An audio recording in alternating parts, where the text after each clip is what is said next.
Well, hello everybody.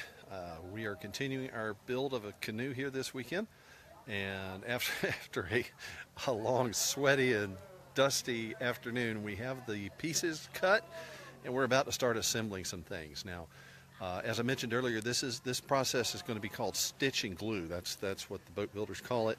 It basically you put your boat together with something to temporarily hold it while you use fiberglass tape and epoxy in the seams, and that will be that's what actually holds the whole assembly together. Now, this boat, interestingly enough, the curves are so gentle that you don't have to actually stitch anything. It's going to be held together with duct tape while the epoxy and the fiberglass do their magic. But we'll talk more about that later.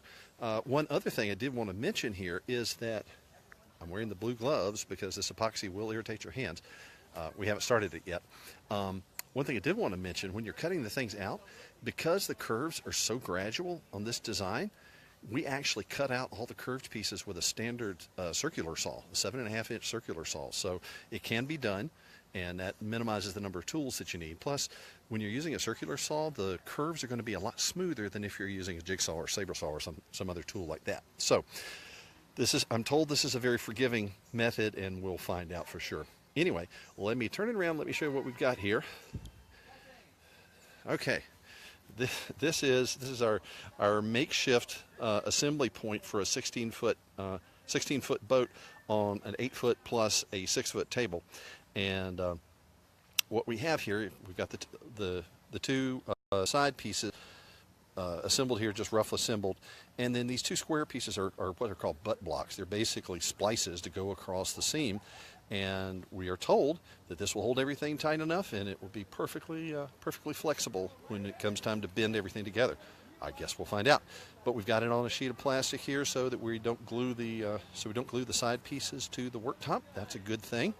And we're about to unleash the serious chemicals. This is a 2-part epoxy resin. This is the most expensive thing, actually, of the whole boat. The lumber was inexpensive, but the fiberglass resin, actually this is an epoxy resin. The fiberglass is a different thing. It's 2 parts.